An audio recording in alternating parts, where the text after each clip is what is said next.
Today, we've got some exciting news to discuss about Samsung's next big thing, the Galaxy Z Fold 6. With the launch just around the corner, there's been a lot of buzz and a few surprises. So let's dive right in and see what Samsung has in store for us with their latest foldable flagship. Samsung's Galaxy Z Fold 6 has been inching closer to its official launch, and we've seen it pick up various certifications from regulatory bodies across the globe. Most recently, it got the green light from the FCC in the USA. But there's a twist. The FCC certification has revealed something unexpected: no Wi-Fi 7 support. Now, this is quite surprising, especially when you consider that Samsung's Galaxy S24 Ultra, which is expected to launch around the same time, does support Wi-Fi 7. Samsung has typically kept its Galaxy S Ultra and Galaxy Z Fold series on par when it comes to high-end connectivity features. So what's going on here? First off, let's talk about what Wi-Fi 7 is and why it's a big deal. Wi-Fi 7 is the next-generation wireless standard, promising faster speeds, lower latency, and better performance in crowded areas. It's built into the Snapdragon chip that will power the Galaxy Z Fold 6, so it's a bit of a head-scratcher why it's not being supported. Wi-Fi 7 can significantly enhance the connectivity experience, especially for those who rely on high-speed internet for gaming, streaming, or even work. So, if you are hoping to future-proof your device with the latest in Wi-Fi technology, this news might be a letdown. But don't worry, the Galaxy Z Fold 6 isn't skimping on other connectivity features. You'll still get an impressive suite of options including 5G, both sub-6 and mmWave, ultra-wideband, UWB, Wi-Fi 800 and 2.11 //X/6E, NFC, and Bluetooth 5.3. So while it may not have Wi-Fi 7, it's still packed with the latest tech. Now, why would Samsung decide to skip Wi-Fi 7 on the Galaxy Z Fold 6? There are a few theories. One possibility is that Samsung is planning to launch an ultra variant of the Fold 6 with higher-end specs, possibly including Wi-Fi 7 support. Another theory is that it could be a strategic decision related to cost and market positioning. There's also talk of a Galaxy Z Fold 6 Slim, which is said to be larger, thinner, and priced similarly to the standard Fold 6. However, it's assumed that this model won't support Wi-Fi 7 either. Samsung seems to be diversifying its foldable lineup to cater to different segments of the market. Overall, while the lack of Wi-Fi 7 might be disappointing for some, the Galaxy Z Fold 6 still promises to be a top-tier device. We've known for a while that it wouldn't be a huge leap over the Fold 5, but it still brings plenty to the table. Samsung is set to officially announce the Galaxy Z Fold 6 and its sibling, the Galaxy Z Flip 6, at the upcoming Unpacked event in Paris on July 10. And that's not all. They're also expected to unveil new smartwatches, their first ever smart ring, and new wireless earbuds. It's going to be a packed event. Mark your calendars for July 10 because we'll be covering all the announcements and giving you the first look at these exciting new devices. So what do you think about the Galaxy Z Fold 6 not supporting Wi-Fi 7? Does it change your opinion about the phone? Or are you still excited about Samsung's latest foldable? Let us know in the comments below. And if you enjoyed this video, give it a thumbs up and share it with your friends. Thanks for watching, and we'll see you in the next one. In just a few months' time, the iPhone 16 Pro Max will succeed the iPhone 15 Pro Max and take on the mantle as the best and most advanced iPhone out there.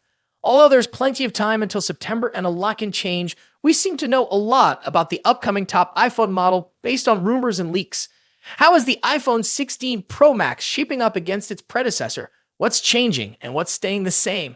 Let's see how the iPhone 16 Pro Max shapes up against the current best iPhone Apple has in its roster. First up, let's talk about design and size. The iPhone 16 Pro Max will inherit the same design language as the iPhone 15 Pro Max, employing the same titanium frame with a completely flat screen.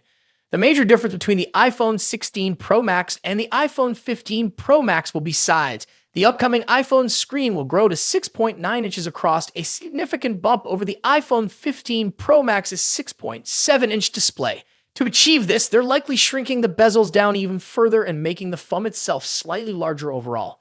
As per the rumors, the iPhone 16 Pro Max will measure 163mm in height and 77.58mm in width versus 159.9mm and 76.7mm for the iPhone 15 Pro Max, respectively.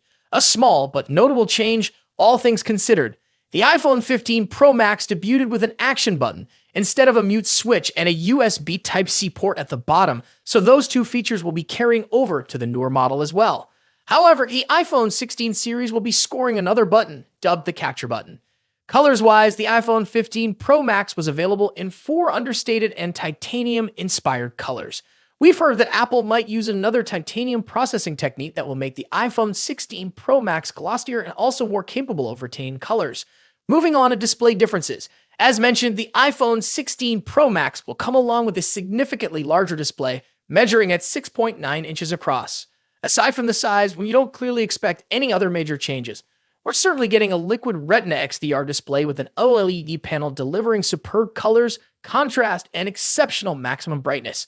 The screen will support 120Hz ProMotion refresh rate, making scrolling through the interface and on-screen content way smoother.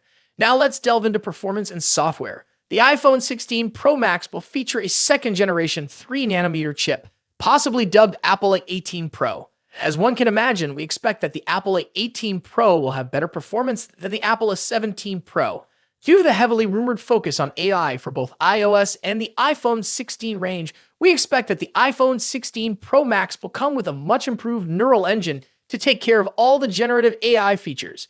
The iPhone 16 Pro Max will also be a first to debut iOS 18 with a focus on artificial intelligence features. The new iPhone 16 Pro Max will also support faster Wi-Fi 7 and a more power-efficient 5G modem, keeping you future-proofed on the connectivity front. Let's talk about the camera. As the iPhone 15 Pro Max delivers a host of important camera features, chief among which is the new 120mm telephoto lens, the iPhone 16 Pro Max could finally address one of the forgotten cameras that hasn't recently scored any significant overhauls, the ultra-wide. Analyst Ming-Chi Kuo believes that Apple will be introducing a 48-megapixel ultra-wide camera on the iPhone 16 Pro Max. When it comes to audio quality, iPhone Pro Max devices are always up there with the best, setting the benchmarks for all other manufacturers to measure up against. The iPhone 16 Pro Max will be no exception. The same generally applies to haptics too. iPhones are arguably the best devices when it comes to haptic feedback, giving us precise and accurate vibrations that are sufficiently strong yet not overpowering. Lastly, battery life and charging. The iPhone 16 Pro Max will reportedly feature a much larger 4,676 mAh battery compared to the 4,422 mAh battery in the iPhone 15 Pro Max. Charging-wise, we haven't heard anything about a potential charging speed increase, but we hope to see one on the iPhone 16 Pro Max.